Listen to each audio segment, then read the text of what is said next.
The first time I saw my father, Vernon Elvis Presley, behind bars, I was just a kid. I didn't understand much about why he was there, but I remember the cold, stark walls of the jail and the way his eyes looked when he saw me. They were filled with a mix of guilt and sadness, like he knew he had let us down. But at that moment, all I could think about was how small and scared he looked, even though he was supposed to be the tough one in the family.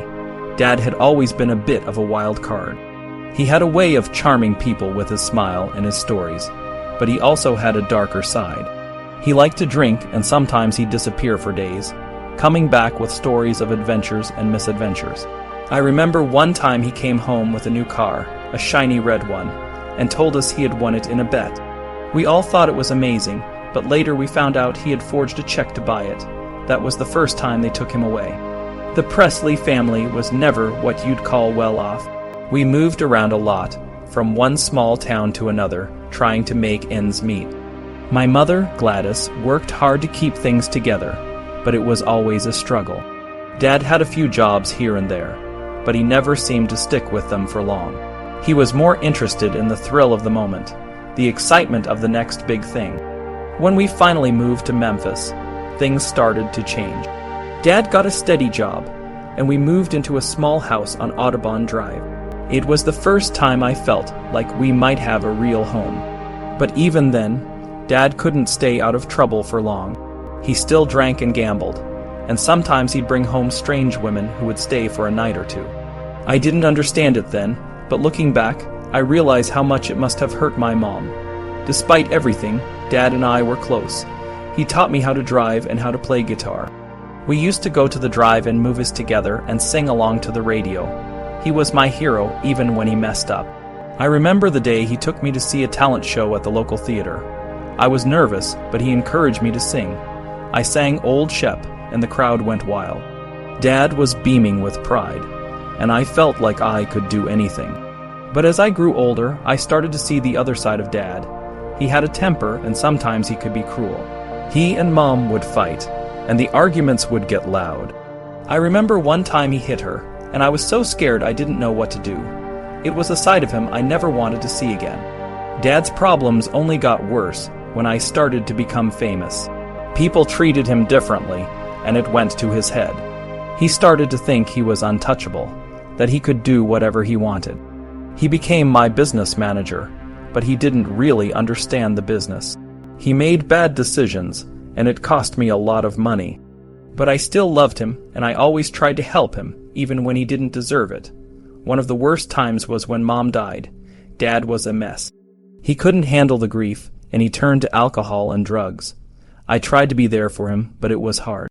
He would disappear for days, and I'd have no idea where he was. It was a dark time for all of us. Even though Dad and I had our ups and downs, he was always there for the big moments. When I went into the Army, he was the one who drove me to the base. He was proud of me, and I could see it in his eyes. When I came back, he was waiting for me with open arms. He had even bought a new car, a Cadillac, and he said it was for me. I knew he had probably done something shady to get it, but I didn't care. It was a symbol of our bond. Dad's life was a roller coaster, and I was along for the ride. There were times when I wanted to walk away, to cut him out of my life, but I never could. He was my father, and no matter what, he was part of me. We had our good times and our bad times, but in the end, he was the one who taught me the most important lessons about life. He showed me that even when things are tough, you have to keep going, and that no matter what, family is everything. Elvis and I shared a special connection that went beyond just music and fame. I remember when I first discovered his deep interest in spirituality. It started around 1970, when he began to explore different beliefs and practices. Elvis was always curious, and his quest for meaning led him to read a lot of books and talk to people who could guide him. One of the first signs of his spiritual journey was when he started playing a game called God Playing. It was a way for him to explore the idea of a higher power and how it might influence the world. He would often talk about this with his friends and even his girlfriend, Linda Thompson.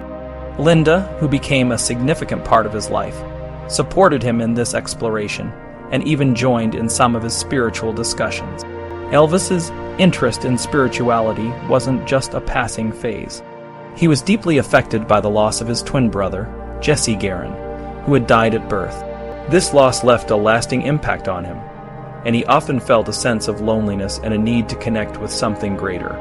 His spiritual journey was a way to find peace and understanding in a world that sometimes felt chaotic and confusing. One of the people who influenced Elvis the most in his spiritual journey was a man named Dr. Arthur Janov. Janov was a psychologist who believed in the importance of expressing and releasing repressed emotions. Elvis was fascinated by this idea and even visited Janov's Institute in California. He hoped that by exploring his emotions, he could find a way to heal some of the pain from his past. Elvis's spiritual interests also extended to his relationships. He would often talk to his friends and family about his beliefs, and even shared some of his spiritual practices with them. For example, he would sometimes meditate or read spiritual texts with his friends. These moments of connection and reflection were important to him and helped him feel more grounded. However, not everyone in Elvis's life was as supportive of his spiritual journey. Some people, including his ex-wife Priscilla, didn't share his interest in these topics.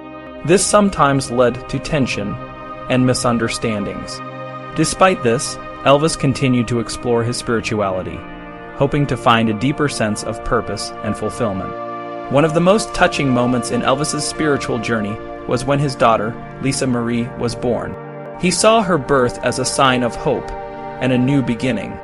He often talked about how her presence brought a sense of peace and joy to his life.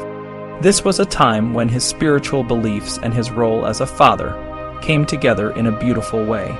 Elvis's spiritual journey was a complex and deeply personal part of his life.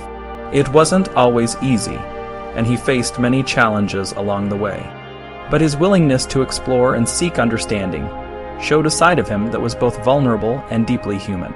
Even though he was a famous musician, he was always searching for something more, something that could give his life a deeper meaning. I feel incredibly grateful as I wrap up this journey of writing about Elvis. So many people have been by my side, helping me every step of the way. Peter, the first person I interviewed, became a dear friend and mentor. He shared his own research and offered countless hours of advice, making sure I stayed true to Elvis's story while keeping the book engaging and accurate. Tony, my friend from England, was like a superhero, gathering articles, checking facts, and providing rare photos. He always had a wealth of Elvis knowledge and was there to lift my spirits when the work felt overwhelming. Roy, the historian from Tupelo, was a constant source of support and information. He answered endless questions and even provided some incredible letters from Parchman Penitentiary that added a whole new layer to the book. His encouragement meant the world to me. Suzanne, another biographer and a true friend, fact-checked my chapters and offered invaluable insights. Her kindness and expertise were a huge help, and I felt like we were comrades in this project. Patrick, a detective in the world of Elvis, helped me track down rumors and hard-to-find documents. He was always ready to lend a hand, whether it was editing, scanning photos, or just giving me a much-needed boost. Robin, an Elvis collector and fan, provided contacts, stories, and photos. Her support from the beginning to the end was a real blessing. Andreas from Germany shared a rare photo and his first-hand experiences of Elvis in Europe. His enthusiasm and kindness added a new depth to my understanding of Elvis's time in the Army. David from Elvis Australia also helped with photos and promoted the book to help me find interview subjects. His support was invaluable. Nancy, with her stunning photos and memories from 1956, made my heart race with excitement. Her generosity and trust in sharing her experiences were truly special. Randall, my photography guru, was a lifeline. He helped me find and scan essential images, and his insights often brought clarity to my writing. His ability to distill complex ideas into concise sentences was a gift. Shirley and Joe, along with many others, shared their memories and connections, making the book richer and more authentic. Their kindness and willingness to help were overwhelming.